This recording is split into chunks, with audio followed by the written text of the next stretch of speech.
काय मग कुठली तारीख ठरवायची पुढच्या महिन्यातली? हो, मी जरा पंचांग घेऊन येतो. बर. अहो काहीच घेतलं नाहीत तुम्ही, घ्या ना काहीतरी. हो घेते घेते. मानसी, कसं वाटतंय? तुझ्या लग्नाची तारीख ठरतीये. हां?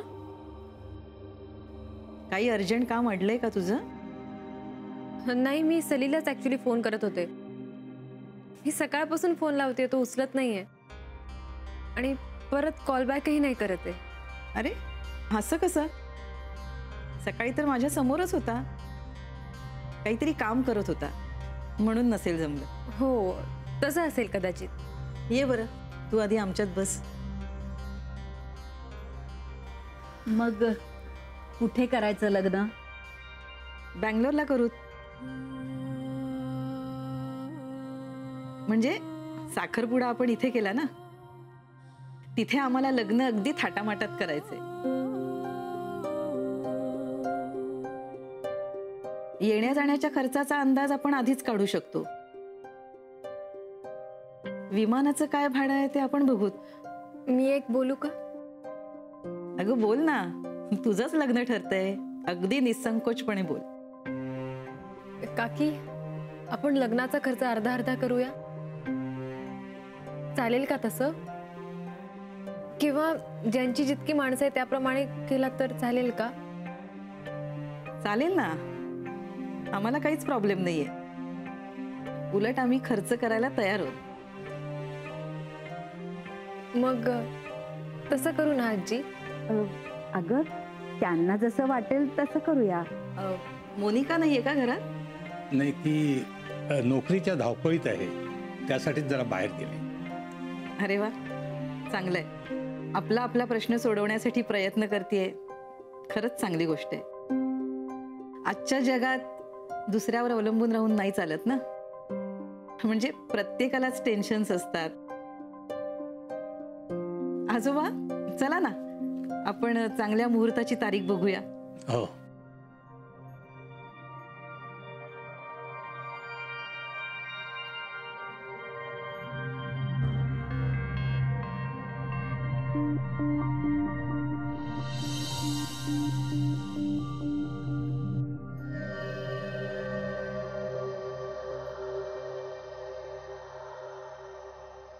काय ग, काय झालं? आत्या ओरडली तर नाही ना तुला? नाही का? मग ती घाबरलेली का दिसतेस? बहुतेक आत्याने प्रसाद दिलेला दिसतो. अरे नाही, काय ना, मी सलीला सकाळपासून फोन करते पण तो फोन उचलतच नाहीये आणि कॉल बॅकही करत नाहीये. अगं कामात असेल, ऑफिसमध्ये बिझी असेल. हो, पण एक मेसेज करू शकतो ना तो. बरं, तो असं कधीच करत नाही म्हणून काळजी वाटते मला. हे बघ, तू आता त्याला सारखं सारखं फोन करून इरिटेट करू नकोस. तो फ्री झाला की करेल फोन तुला. आणि आता तो फोन उचलत नाहीये म्हणून एखाद्या निष्कर्षावर येऊ नकोस लगेच. तुम्हा मुलींचं फार असतं, त्याने फोन उचलला नाही म्हणजे पणजी पणजोबा आहेत, पण ते किती दिवस करणार तिचं? पुढे पुढे त्यांना स्वतःच होईल की नाही हेही सांगता येत. त्यांचा इतका विचार करतो राजा. आजी, अगं त्यांचा नाही पण ईशाचा विचार करायलाच हवा ना. तर इतक्या लोकांमध्ये असून सुद्धा एकटी पडलेली मला नाही आवडणार. अरे पण त्या पोरीमुळे आपल्या घरातली माणसं दुरावतील त्याचं काय? आजी, अगं इतक्या वर्षांनी या घरात मुलगी आली, तू जरा विचार कर ना. ठीक आहे, मला मान्य आहे की लग्नाच्या आधी तिच्याबद्दल आपल्याला माहिती नव्हती. ती मोनिका बरोबरच या घरात आली आहे ना. पण हे थोडस विचित्र आहे, पण तिचा जन्म आपल्या घरात झालाय. आजी, काय बोलू मी आता? आजी, तुला निरुत्तरित केल्याचा आनंद नाही होते मला, पण तू मला समजून घेत नाहीयेस ना. त्याचं दुःख मात्र होतंय.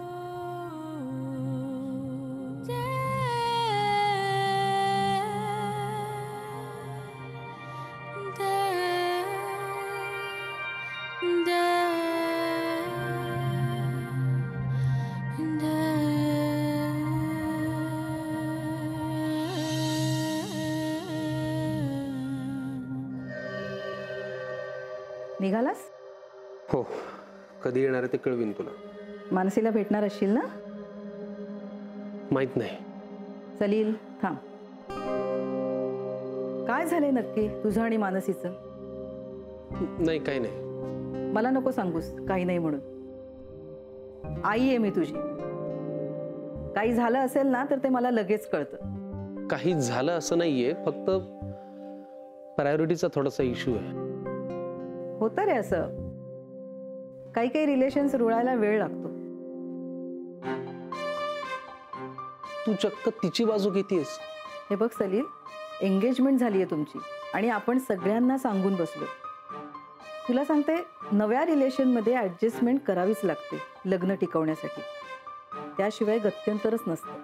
आई, मानसी मला आवडत नाही मी असं म्हणलेलंच नाही, पण मला थोडासा वेळ हवा आहे. जोपर्यंत तिच्या वागण्यात बदल होत नाही तोपर्यंत मी स्वतःला कसं थांबवू? अरे बाबा, तुमची अजून सुरुवात सुद्धा नाही झाली आहे. एकमेकांना समजून घेण्यात आणि ॲडजस्ट करण्यात वर्ष निघून जातात. समोरचा माणूस बदलू शकतो की नाही हे बघूनच लग्न करायचं असतं. तो बदलायची वाट नसते बघायची. चल, कर तिला आत्ता फोन. नाही, मी ऑफिसला गेल्यावर करीन. मला ऑफिसला वेळेवर पोहोचायचं. ठीक आहे. आज कधी नव्हे तो तुझा सूर विचित्र लागलाय. अशा मूडमध्ये भेटूच नकोस. एका चांगल्या संसाराची सुरुवात अशी होऊ नये. आई, माझं डोकं जरा ठिकाणावर आलं की मी करीन तिला फोन. तू नको काळजी करू. मला जरा वेळ हवा आहे प्लीज.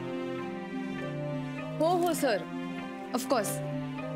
येस सर, मी पोहोचल्या कामाला सुरुवात करते. येस. हो, निघते. येस. बाय. मोना, तू काही खाल्लं नाहीयेस. परोठे केलेत मी. आजी प्लीज आत्ता नको. पहिला दिवस आहे, उशीर नको व्हायला आजच. हां, मी जाता काहीतरी पिकअप करते. हां, चल. ईशाला सांगितलंस का? कोणाला? ईशाला काय सांगायचंय? तिला काय कळणार आहे? अगं, लहान मुलांना कळतं सगळं. त्यांच्याशी सतत कनेक्ट राहावं लागतं. हे काय नवीन आहे आता?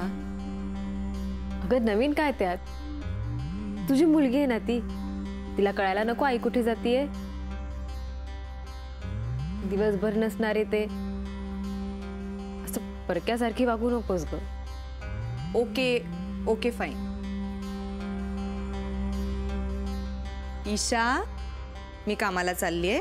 घरात कोणालाही त्रास देऊ नकोस. आणि मानसी मावशी तुझ्याबरोबर आहे. ओके, निघू? मोना, जगात अशा करोडो बायका आहेत त्या नोकरीसाठी धावपळ करतात आणि मुलांनाही वाढवतात. आजोबा, पण मी त्या बायकांपैकी एक नाहीये. हे बघा, मला वेळ नाहीये बाळाला सांभाळायला. मला ग्रो व्हायचंय आजोबा आयुष्यात. हे बघा, प्लीज मला जे काही करायचे ते करू द्या. मी माझ्या आयुष्यात गोल सेट केलेत ना आता. मग अगं, पण कुणाच्या जीवावर? तुम्ही आहात ना. म्हणजे तुम्ही आहात ना ईशाची काळजी घ्यायला. आणि मनूचं लग्न होईपर्यंत मनू सुद्धा आहे. मला उशीर होतोय. आज पहिला दिवस आहे. Please bye.